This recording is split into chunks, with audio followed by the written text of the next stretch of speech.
Bonjour à tous et bienvenue sur la chaîne Wrestling Love. On se retrouve aujourd'hui pour une toute nouvelle vidéo. Alors, dans cette vidéo, nous allons parler d'All Japan Pro Wrestling. Nous allons faire la suite des reviews du Champion Carnival 2021.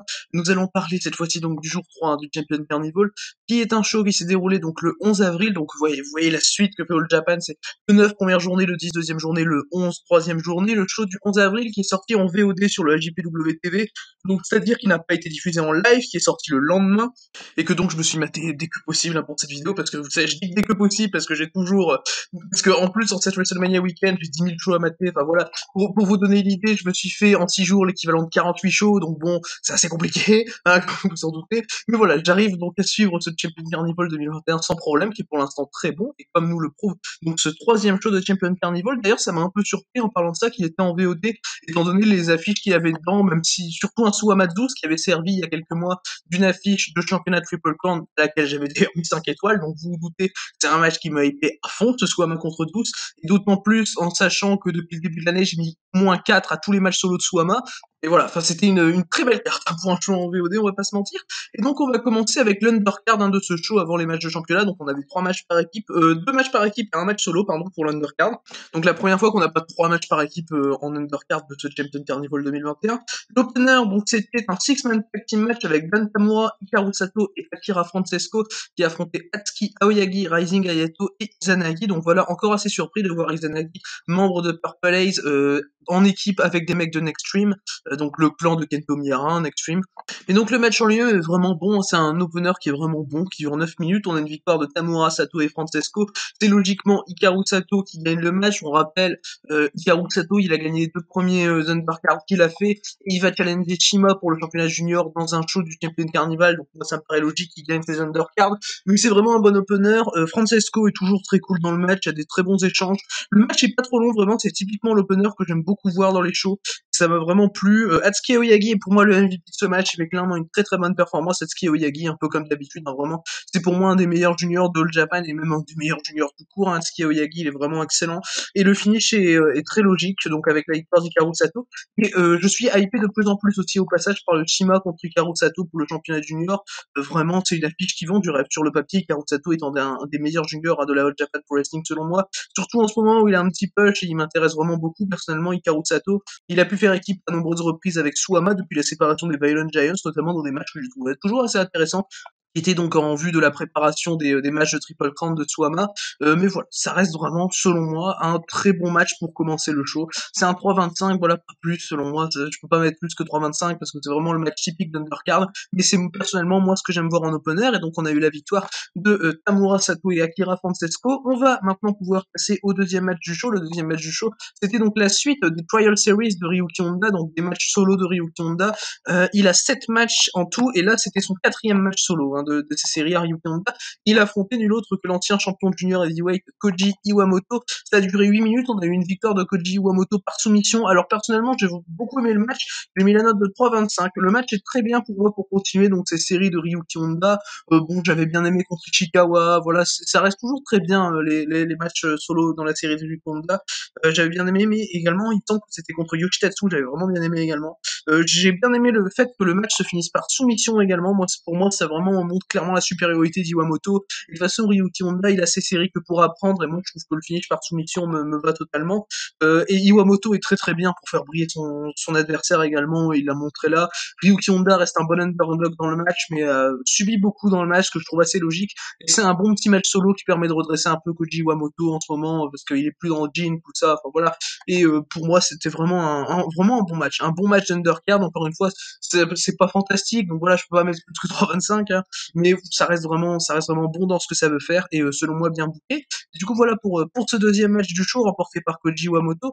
On va maintenant pouvoir passer au troisième match du show, le troisième match, donc le dernier match de l'undercard avant les quatre matchs pardon du Champion Carnival 2021. On avait Black Mensore, Takaomori et Yoshitatsu qui affrontaient Total Eclipse, donc Okuto Omori, Tajiri et Yusuke Kodama, le trio qui fait les undercards pour les enfants terribles.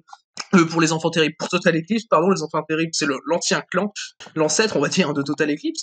Mais du coup, voilà, ce match, donc, moi, personnellement, je l'ai trouvé bon. Il y a que le finish qui m'a beaucoup dérangé. Ce match, il a duré 8 minutes, donc il a pas eu le temps de voler vraiment haut. Il a été remporté, évidemment, par Total Eclipse avec un finish cheap, un coup de titre de la part de Kuto Omori sur Black Mensore. Alors, personnellement, j'ai bien aimé le fait que Black Mensore contre le premier coup de titre, mais finalement, le finish m'a quand même saoulé. Mais en fait, je trouve que le problème du finish, c'est qu'il est assez répétitif par rapport à ce qu'on peut avoir à la journée 1 du Champion Carnival, où c'est également un coup de titre et pas une disqualification et une feinte, voilà, pour distraire l'arbitre. Et donc voilà, j'ai trouvé ça assez répétitif et ça m'a peut-être un peu saoulé. Mais voilà, franchement, il y a quelques bons kicks de Yoshitatsu dans le match. Franchement, Yoshitatsu, c'est quelqu'un qui kick bien, il est très bon dans ce match.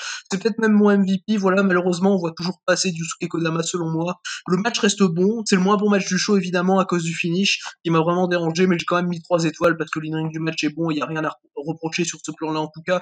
Total Eclipse, bon, j'ai vraiment hâte qu'ils aillent challenger pour les Six Men parce que faire des undercards pour finir par tricherie tout le temps, ça commence un peu à me saouler. Donc voilà, si dans les prochains shows, ils pouvaient directement aller challenger pour les titres Six-Men contre Takaomori, Black Mensore et Carbelito, ça m'irait totalement en tout cas. Et du coup, donc voilà, pour ce troisième match du show, voilà pour donc, toute cette undercard du troisième jour du Champion Carnival 2021 d'All Japan. On va donc maintenant pouvoir passer aux 4 matchs de tournoi que nous l'avions lors de ce show. Donc voilà, 4 matchs, donc c'est le premier show du Carnival à 4 matchs de tournoi. Les 2 premiers shows étant à 5 matchs de tournoi, voilà, là ça montre clairement que voilà. Au début, on voulait commencer en gros régime, et là, ça baisse un peu, mais bon, la qualité des matchs est tout aussi bonne, ne vous inquiétez pas. Et donc, on va commencer le premier match du Carnival, donc le 4e match du show, c'était Koji Doi contre Jake Lee. Alors, le début du match est assez logique, c'est Jake Lee qui demande à Koji Doi de se prendre lui-même le tombé, de s'allonger lui-même, parce que Jake Lee, le leader de Total Eclipse, et Koji Doi est un peu son lieutenant, donc Koji Doi doit s'allonger devant son leader et prendre la défaite normalement. Sauf que Koji Doi le fait, et il se dégage à 2, et il en profite pour tenter un roll-up sur Jake Lee, dès qu'il se dégage. Déjà, j'ai bien aimé personnellement le début du match, j'ai trouvé assez logique. Mais le match me déçoit quand même. Le match me déçoit quand même honnêtement. Bon, Jake Lee va se vénérer après et remporter le match de manière assez logique, en 8 minutes. D'ailleurs, j'ai peut-être trouvé un peu trop court, mais voilà. Donc, le match est logique, le match est booké de manière logique, l'inring est bon, t'as notamment un gros brainbuster de Jake Lee pendant le match qui m'a vraiment impressionné, vraiment le brainbuster de Jake Lee. Là, j'aurais pas aimé être Koji Doi pour le coup, mais en connaissant les deux, en connaissant combien ils sont bons, j'aurais peut-être attendu plus, et sur plus longtemps, je pense qu'ils en auraient été capables. Après, le match me dérange pas en lui-même, le match est bien booké, mais ça, pour moi, ça vole pas plus haut qu'un 3,25. C'est un bon match, mais vraiment sans plus selon moi. Et c'est le moins bon match depuis qu'on a commencé ce Champion Carnival selon moi. Étant donné que je pense même que je mets le Lee Hachino devant, étant donné que l'idée je la trouve excellente, même si le match reste très très court. Mais celui-là pour moi donc c'est le moins bon match depuis le début du Champion Carnival. Après c'est un 3,25, hein, il reste vraiment bien, il y a pas de souci. Mais j'attendais plus comme je l'ai dit. Et le storytelling du match est logique et Koji Doi ne fait qu'apprendre dans ce genre de match, surtout contre son leader. Vraiment, je trouve le match très intéressant personnellement, mais malheureusement l'in-ring fait. L'in-ring est bon, hein. L'in-ring est bon, il n'y a pas de souci, hein. Vraiment il y a des bons spots, hein. Mais ça, ils en ont pas mis assez pour que j'aille au-dessus du 3,25 personnellement. Et du coup voilà pour ce premier match du tournoi du show. On va maintenant passer au 5e match du show, donc 2e match du Champion Carnival 2021 de ce show. C'était Yuma Aoyagi contre Shuji Ishikawa. Yuma Aoyagi contre Shuji Ishikawa. Et on le rappelle, une affiche qui s'était finie avec un Loot Express l'année dernière au premier jour du Champion Carnival. On s'en rappelle, la fameuse Loot Express de Shuji Ishikawa. Et donc voilà, le match est resté bon. Vraiment, on a une victoire de Shuji Ishikawa en 11 minutes. Personnellement, voilà, j'ai mis la note de 3,5. C'est vraiment un bon match pour moi. Je suis vraiment pas fan du finish, par contre, qui est vraiment en tombée spéciale. Enfin voilà, vraiment, je comprends pas pourquoi on ne cherche pas à amener un finish entre ces deux-là, sachant qu'en plus il y a du storytelling à faire. Je rappelle que Shuji Ishikawa, c'est vraiment le grand vétéran de la All Japan Pro Wrestling, et que Yuma Oyagi, c'est la future star de la All Japan.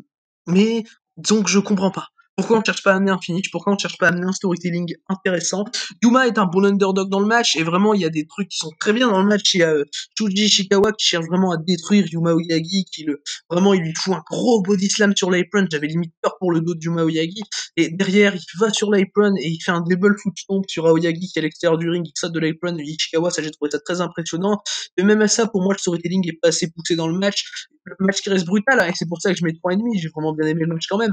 Mais pour moi je m'attendais vraiment à plus et le finish a pour moi gâché pas mal de choses qui étaient intéressantes à raconter lors de ce match. Après, bon, ils ont eu quand même 11 minutes pour un match de milieu de carte comme ça, je trouve ça bien. Je trouve que c'est le temps qui aurait dû être d'ailleurs donné au JT Kojidoy de juste avant. Pour moi, c'est un bon temps pour les matchs pour les matchs on va dire les matchs les moins bien placés dans la carte du côté du tournoi Champion Carnival. Je pense que c'est le bon temps, 11 minutes.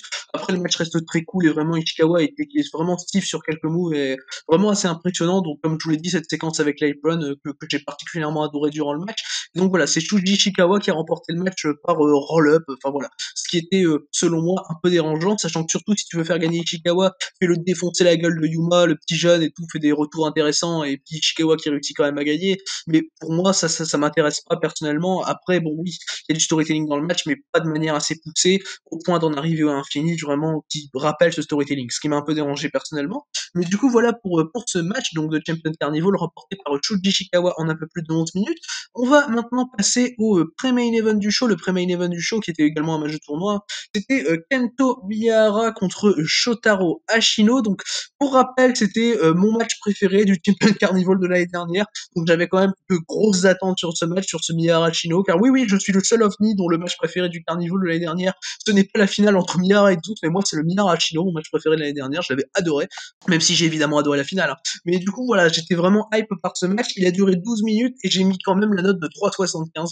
J'ai kiffé le match. Bon, évidemment, il est moins bon que leur match du Champion Carnival 2020, auquel j'avais mis la note de 4,5, je rappelle. Mais il n'en reste, selon moi, pas moins excellent. Vraiment, t'as Ashino qui commence directement dans le match à worker la jambe de Miyahara. Il lui claque la jambe contre le poteau de manière assez intéressante. Enfin voilà, c'était assez brutal. J'ai bien aimé. Miyahara a un bon retour à l'extérieur du ring. Enfin vraiment, Miyahara, il est excellent dans ses retours. Vraiment, ça commence direct. T'as des gros coups de genou de Miyahara. Avant, t'as Miyahara qui fait un coup de genou dans la nuque d'Ashino. Tu fais ouf. Oh, ah oui, ce coup de genou dans la nuque, il était grave violent. Miyahara, c'est un mec que, de toute façon, tous ses coups de genou, je les trouve incroyables. Il a limite les meilleurs coups de genou du Japon. Kento Miyahara, il est fantastique. Et de toute façon, pour moi, c'est le meilleur catcheur du monde. Et faire un mauvais match contre Kento Miyahara, c'est impossible. Hein. Je pense que même Chikara fera un bon match contre Kento Miyahara, pour vous dire. Alors que Chikara, c'est un 0 sur 10 total. Et vraiment, le match, de toute façon, reste toujours assez intelligent. Comme j'ai dit, les coups de genou de Miyahara sont fantastiques. Il y a quelques contres également de Miyahara que j'ai adoré, vraiment. Vu qu'Ashino a worké la jambe, évidemment, il va tenter son ankle lock sur Miyahara. Sauf que Miyahara est encore assez frais pour la contrer, pour revenir avec un magnifique coup de genou aérien en se relevant. Wow, tu vois ça, c'est vraiment magnifique. Et du début à la fin, le match est très très bon. Alors personnellement, le fait que Ashino soumette Miyahara m'a vraiment dérangé. Le fait que, en fait, je comprends pas pourquoi. Parce que le booking d'Ashino dans les deux premiers matchs m'avait paru vraiment super intéressant et vraiment super logique. Et le fait que juste derrière, il aille battre ton Ace et le faire taper, juste après ce qui vient de se prendre dans la gueule par Jake Lee, puis par Yuma Oyagi, moi je comprends pas trop personnellement. Après certes, il y a le legwork dans le match de Jotaro Ashino qui rend le truc assez passable, mais vraiment moi c'est une victoire d'Ashino qui m'a beaucoup dérangé en termes de booking dans ce tournoi et que je trouve pas spécialement logique personnellement. Après c'est pas non plus un scandale, hein, mais voilà, moi je trouve pas ça logique personnellement de faire gagner Ashino qui plus est par tap out durant ce match et voilà, donc j'ai trouvé ça compliqué personnellement. Après Miyahara va évidemment te relever de sa défaite, je pense qu'ils vont le booker pour qu'il ait un gros retour sur la fin du Champion de Carnival, mais voilà, moi ça me paraît assez logique donc. Et du coup voilà, à part ça, le match était vraiment très très bon. À part le fait que Ashino qui bat Miyahara après s'être viré des enfants terribles, avoir commencé une descente aux enfers, moi je trouve pas ça logique, le match reste excellent, et donc le deuxième meilleur match du show selon moi, et j'ai quand même mis 3,75 et j'étais vraiment limite à 4, mais du coup voilà, c'est un match qui est très très bon et que je recommande.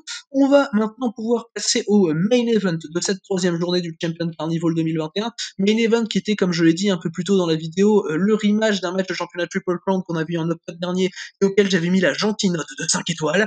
C'était Suama contre Zeus, donc Suama qui est toujours champion de Triple Crown à l'heure actuelle, et Zeus qui avait donc son rematch de ce match de championnat Triple Crown dans ce main event. Alors le match il a duré environ 20 minutes, on a eu une victoire de Zeus qui m'a un peu surpris personnellement, mais qui ne me dérange pas spécialement étant donné de la manière dont elle est amenée, très clean après un combat très très intense, voilà. Et moi ça me dérange pas du tout de voir cette fin là avec une victoire de Suama. Suama perd sur un combat très très strong, donc voilà, moi ça me dérange pas du tout. Et vraiment Suama et Zeus ont encore eu un excellent match, il y a pas de souci sur ça. Comme j'ai dit, c'est très strong, vraiment il y a des gros chops de la part de Suama, des grosses lariats de la part de Zeus. À un moment t'as Zeus, alors bon, t'as Zeus qui prend Suama en chokeslam, il lui fait son chokeslam, mais en fait le bruit que ça fait quand Zeus prend Swama à la gorge, le bruit que ça fait, c'est limite un bruit d'une chope. Tu fais oh.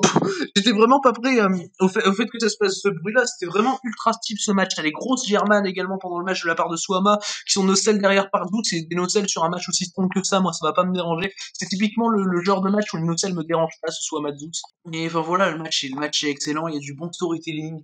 T'as un gros Boston Crab à un moment de la part de Swama sur Zeus. Tu fais ouf, c'est strong ça. Oula. Thomas il est pas venu pour rigoler et Douce non plus et vraiment le match est excellent et je peux que personnellement que conseiller le match hein. Clairement voilà les réponses de Douce sont fantastiques, les attaques de Tsuama le sont également et bon évidemment c'est pas aussi bon que leur match de championnat de Triple Crown de l'année dernière, je m'attendais pas à ce que ce soit un 5 étoiles non plus hein, faut pas déconner, mais le match reste vraiment excellent et c'est les matchs de Tsuama je les adore tellement, c'est vraiment les prix sont fantastiques, les réponses de Douce sont magnifiques, vraiment du Douce Tsuama dans le texte, ça peut être excellent et pour moi c'est un gros 4 étoiles pour ce qui représente personnellement mon troisième match préféré depuis le début de ce Champion Carnival, derrière Jake Lee Suama, et puis également derrière Kento Miyahara contre Zeus. Et donc voilà, c'est ce qui a rendu ce match excellent, évidemment. Suama Zeus, je conseille fortement, et du coup c'était donc le main event hein, de ce show, évidemment. C'est donc Zeus qui a remporté le match en un peu moins de 20 minutes, c'est donc un match que je conseille, et du coup voilà, pour ce jour 3 du Champion Carnival 2021, show qui s'est déroulé donc le 11 avril. Alors personnellement j'ai adoré le show, évidemment, le Champion Carnival débute de manière excellente, vraiment j'adore ce Champion Carnival pour l'instant, déjà en 3 journées il est meilleur que tout le Champion Carnival de l'année dernière, je sais pas si vous vous rendez compte du truc vraiment, et vraiment ce que je conseille du show c'est les deux derniers matchs, Hachino Miyahara et Dousuama qui sont selon moi deux excellents matchs, vraiment, surtout le Dousuama qui est vraiment un des must-see pour l'instant de ce Champion Carnival, et du coup voilà pour cette review, donc du troisième jour du All Japan Pro Wrestling Champion Carnival 2021, j'espère qu'elle vous a plu, merci à vous d'avoir écouté cette vidéo, et donc du coup d'ici les prochaines vidéos, je vous dis à la prochaine.